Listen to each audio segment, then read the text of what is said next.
Hola a todos, bienvenidos a un nuevo vídeo del canal en el que vamos a tratar un aspecto que creo que es muy importante y capital no solo en el análisis político y económico, sino en general en nuestra vida como seres humanos y como personas que vivimos en sociedad, y es el tema de los incentivos. Así que sin más, empezamos.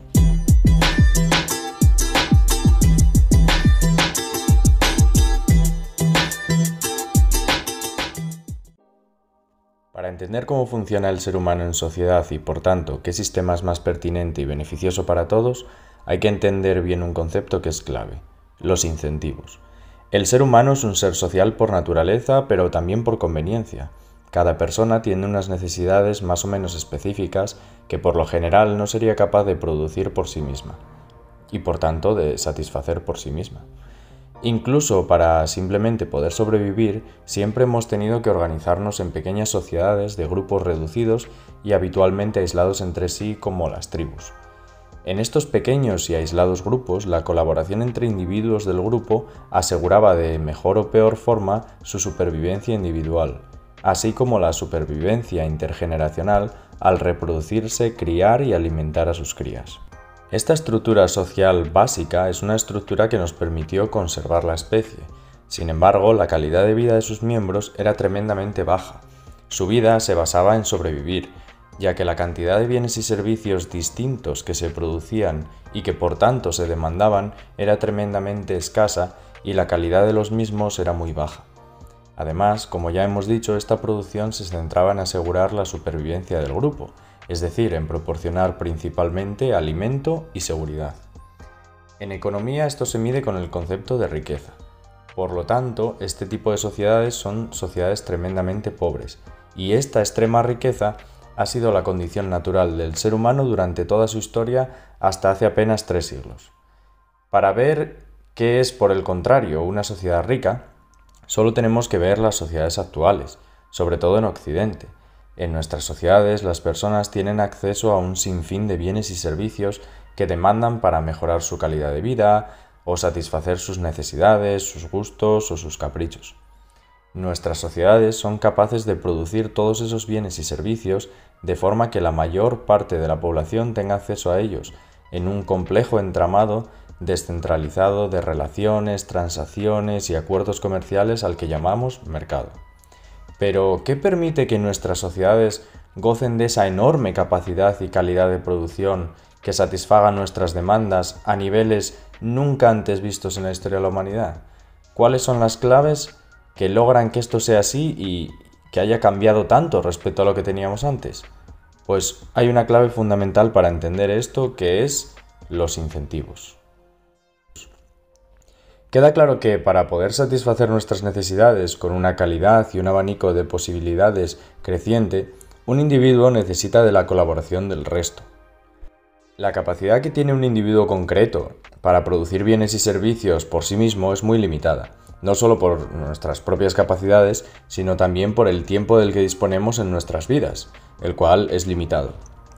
Es decir, que un grupo pequeño de individuos aislados tendrá un grado de especialización bajo y en unos campos muy concretos.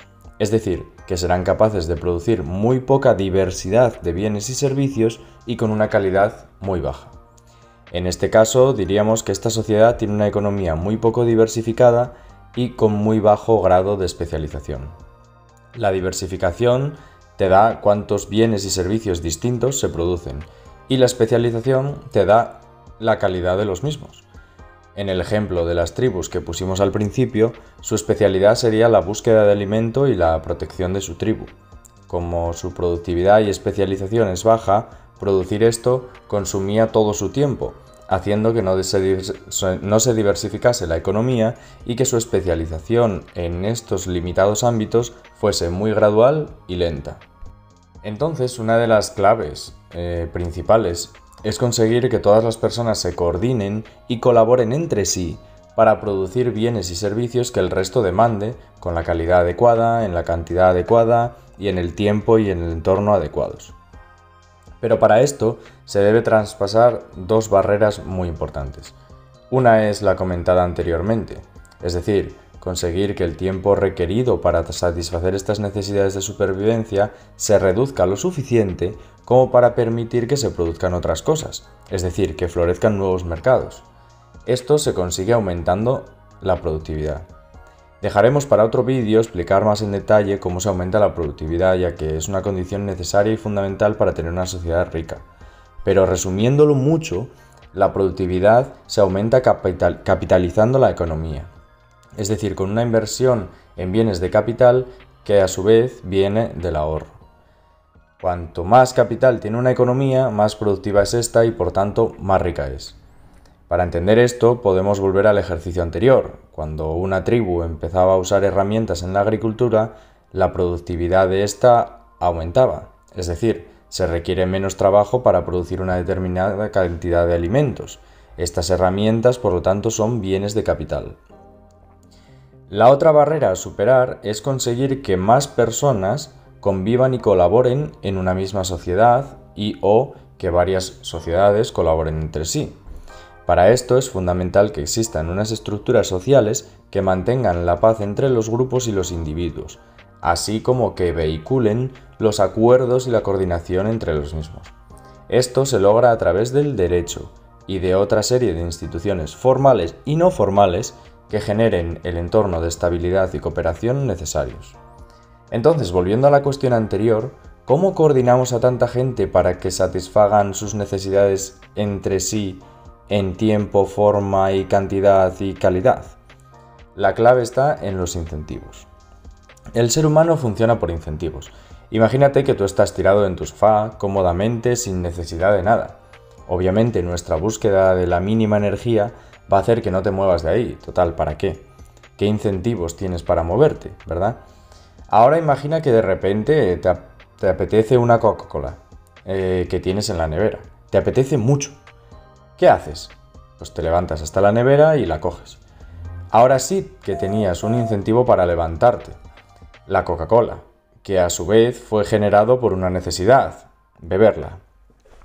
Ahora apliquemos esta misma lógica a la economía.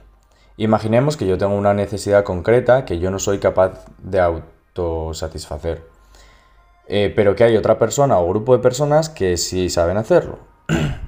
Yo les demando ese bien que satisface mi necesidad, pero ¿por qué iban ellos a producirlo? Bueno, una solución sería que yo les amenace utilizando mi fuerza superior o algún tipo de arma para obligarles a producir eso que yo demando a cambio de conservar su vida o su salud. Evidentemente este sistema sería tremendamente disfuncional y lo podemos observar en algunos países, incluso en nuestros días, por desgracia. Evidentemente la mejor opción es colocar un incentivo para que esas personas produzcan aquello que yo demando. ¿Y cómo se consigue esto? Bueno, pues como ya dijimos antes, mi demanda nace de algo muy humano, de una necesidad que yo no puedo satisfacer.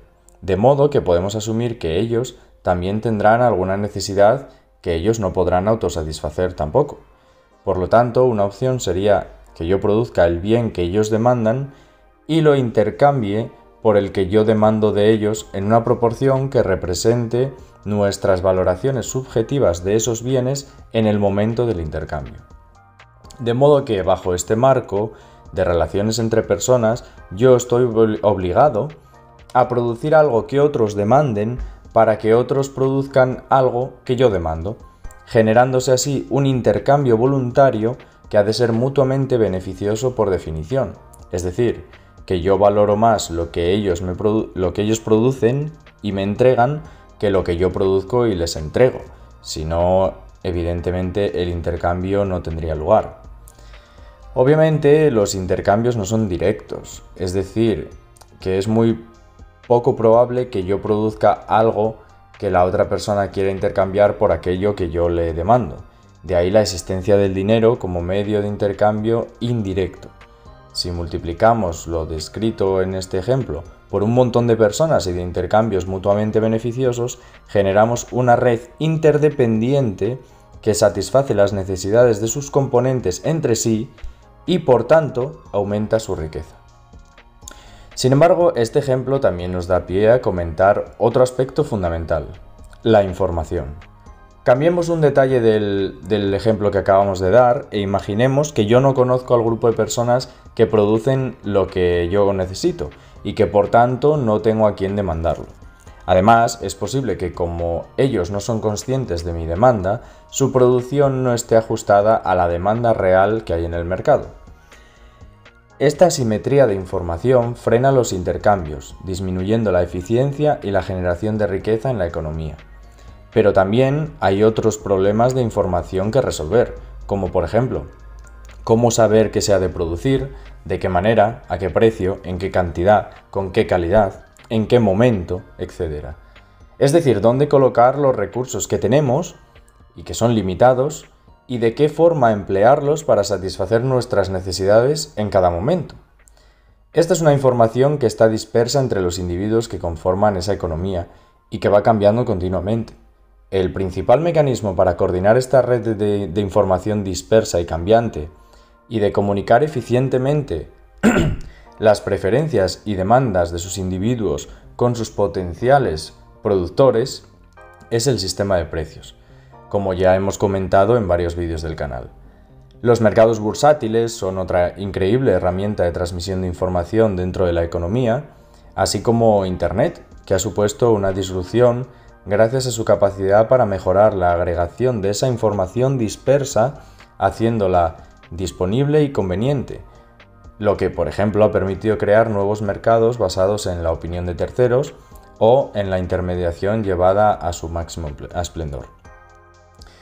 Por lo tanto, el ejemplo anterior, aunque extremadamente simplificado, nos ha de ayudar a entender la importancia de tener un sistema que proporcione los incentivos adecuados para el beneficio de todos los individuos que conviven en una sociedad. Podemos decir que una estructura de incentivos adecuada es clave para una colaboración, una convivencia y una cooperación entre los seres humanos que sea eficiente, inclusiva y beneficiosa para todos. Además, ¿recordáis las otras dos barreras a superar que comentamos anteriormente, la productividad y un entorno social y normativo adecuado? Pues ambas se consiguen también con una adecuada estructura de incentivos. Incentivos que consigan que se ahorre y ese ahorro se invierta en bienes de capital, que aumenten la productividad y en innovaciones disruptivas que generen nuevos mercados. E incentivos también que a través del derecho vinculen y protejan los acuerdos entre individuos o entre grupos de una forma pacífica y mutuamente beneficiosa. Del mismo modo, el problema de la información y su importancia en la economía se resuelve también con incentivos que premien corregir esas asimetrías de información, con figuras como la del intermediario, que conectan demanda y oferta, o con inversiones en innovaciones disruptivas como el caso ya comentado de Internet. Hay multitud de ejemplos de sistemas con una estructura de incentivos adecuada, como el sistema de precios y beneficios, que alinea los incentivos para localizar el capital y producir más allí donde más se le demanda en cada situación y contexto concreto. El mecanismo de contratos libres y vinculantes, la propiedad privada de tierras y de bienes de capital, el sistema de derechos y obligaciones mutuamente reconocidos, la descentralización de decisiones democráticas, los sistemas de contrapoderes, etc. Así como también hay otros muchos ejemplos de estructuras de incentivos disfuncionales, esto es, aquellos que no están alineados de la mejor forma, e incluso con incentivos perversos, que son aquellos que directamente están alineados hacia el lado opuesto, como las propiedades comunales, los monopolios de la violencia, las listas cerradas en elecciones, la manipulación o la abolición de precios, la falta de seguridad jurídica, determinadas ayudas a la pobreza, los impuestos, etc. Como vemos, la importancia de los incentivos no se limita al ámbito económico, sino al del derecho, al ámbito político, al ámbito social y de relaciones entre personas, a la psicología, etc. Un análisis basado en incentivos es una herramienta tremendamente útil para analizar una amplia variedad de comportamientos humanos, situaciones cotidianas o sistemas sociales. Es por ello, además, que en este canal hemos analizado y seguiremos haciéndolo muchos aspectos de la política o la economía desde este marco analítico. Desde analizar por qué hay unos sistemas económicos o políticos que funcionan mejor que otros, por qué el socialismo no funciona, ¿A qué se debe el fenómeno del voto ignorante u otros problemas de los sistemas democráticos? ¿Qué hace que determinadas ayudas a la pobreza no logren su cometido? ¿Por qué mienten los políticos? ¿Por qué hay economía sumergida? ¿Qué hace que una regulación sea buena o sea mala? ¿Qué hace que un impuesto sea malo o sea aún peor? Todo esto y mucho más es una cuestión de incentivos.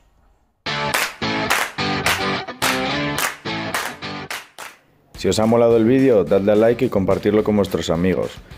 Cualquier sugerencia de nuevo vídeo que os ocurra o otras movidas, dejadla en los comentarios. Y si queréis más vídeos sobre actualidad política o economía, lejos de la corrección política mainstream, suscribiros al canal. Muchas gracias por verlo y nos vemos en el siguiente. Chao.